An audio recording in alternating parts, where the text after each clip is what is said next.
Just calling a quick audible here. We are getting ready to start the lab, but there's something about areas that I want to share with you. Because I mentioned we do have some more theory we want to cover, but we're going to do that after the lab work. But this I want you to know about now because we're getting ready to use the network command. When we start using the network command here, we're going to be required to enter an area at the very end of the command.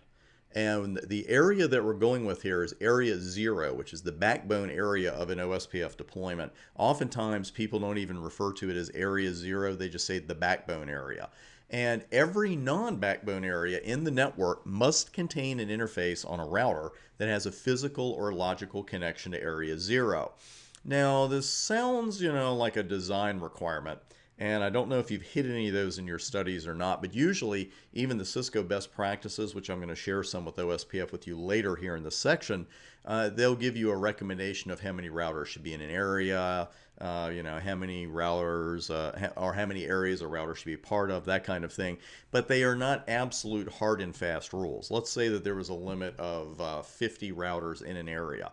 Well, when you put the 51st one in the area, nothing's going to blow up. Nothing's going to start going wrong immediately because you put that magical 51st router in there. This is not really a design requirement, though. This is an OSPF requirement. It's a hard and fast rule, and it's one that we're going to keep an eye on as we build our network out, because the thing is, you don't automatically have something go horribly wrong when you start that, when you have a non-backbone area that doesn't have an interface on a router with a connection back to area 0, you don't see a huge message come up on the screen immediately. But routes may go missing, pings may not go through, that kind of thing, and you need to be able to spot it. So maybe we'll see some of that in our lab as well. But one thing, you're going to see some areas here, and in future studies as well, you're going to be learning about more specialized, what I call specialized OSPF areas. And sooner or later, maybe sooner, maybe today, you may just say, hey man, I don't know why we don't just put everything in area 0 and be done with it. I had the exact same thought years ago when I started studying OSPF. And the textbook answer to this question is something along the line of, well, it helps limit the scope and impact of network changes. Well, that sounds great, but what exactly does it mean? What exactly is going on with that? Well, one problem with putting all of your network segments in one giant area 0 is that the resulting databases on your routers end up being larger than they have to be, which slows the overall process down. Both routing, creating the table, and then updating it. And if a router's on the edge of the network, say it only has one path to the rest of the network, that router doesn't need a full OSPF database. It doesn't even need a full routing table. Let's take a look at this situation. Whatever one of those Tonneau OSPF networks router 1 wants to send a packet to, where does the packet go next? It's not a trick question, right? It goes through router 2. That's the only place it can go. Well, in this case, router 1 doesn't need a full OSPF database. We can create a specialized area called a stub, and there are several different kinds of stub areas. But we could create one of those and greatly lessen both the size of the database and both the size of the OSPF routing table on router 1. So those come in really handy, but if we just put everything in area 0, we couldn't do that because a stub area is going to be numbered onto itself. Now also, if all routers are in a single area, that means that every router has to run the SPF algorithm when there's a change in the network. And by using multiple areas and specialized area types, we can limit the number of routers that run the algorithm upon a network change. We like that because it lessens the overall workload of the routers in the specialized area. So basically, by using multiple areas and again specialized area types, the areas you choose, the number of areas you use, it depends on the network. There's no one-size-fits-all solution for it, but these are really the reasons you want to avoid just having one giant area 0. When you just have one area, there's a bigger workload on all of your routers, and there probably has to be.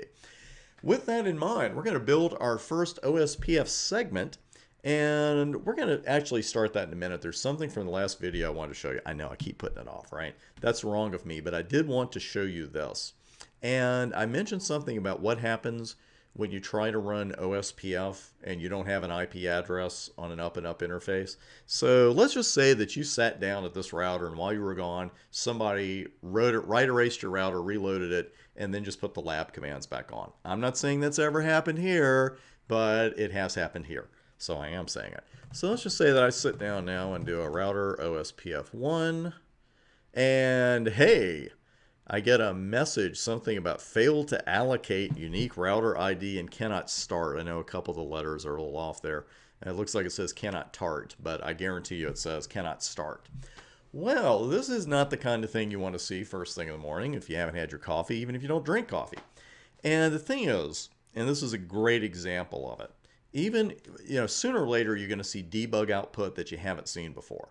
That'll probably happen in this course a lot. You're going to see a warning message sooner or later that you haven't seen before. And the first time I saw this one, I mean, I'd been doing this for a long time. And, like I said, one day somebody just did a write erase. The addresses were gone. Everything else was gone. But when I came back, it looked up.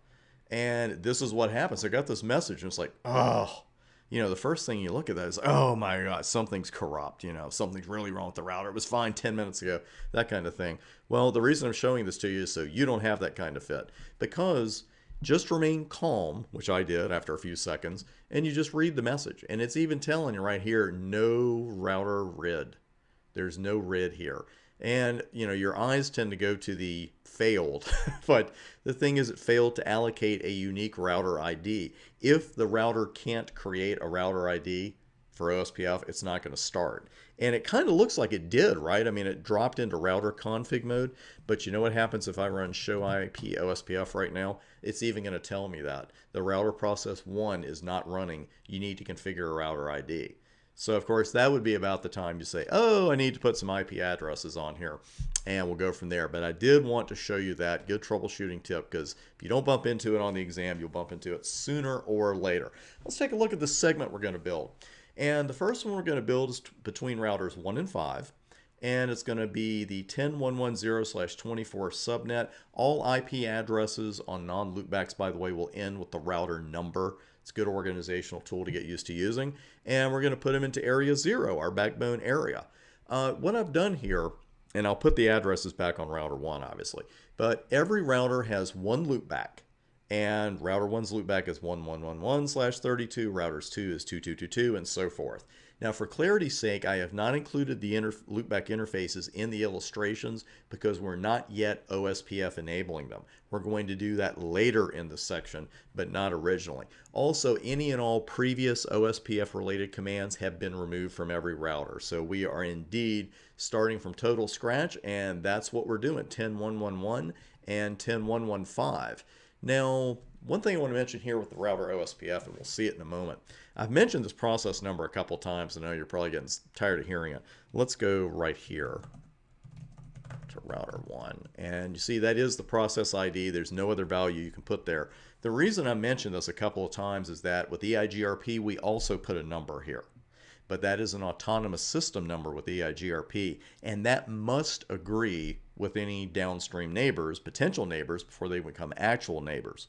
With OSPF, this is the process ID, and it's locally significant only. Downstream routers aren't even going to see it, and they definitely don't have to agree. So if we put process 5 here on router 1 and 55 over on router 5, it's going to work just fine as long as everything else, as far as the timers and the mask, are good to go. Now, the reason we have the chance to set our own process number is that sometimes you'll want to run multiple OSPF processes on a single router. Now, this is a bit of a CPU hit, and depending on how large the tables and the databases get, it can be a big CPU hit. So you definitely want to make sure that you've got a powerhouse router running a multiple OSPF processes. Routes are not exchanged by default between OSPF processes running on a single router.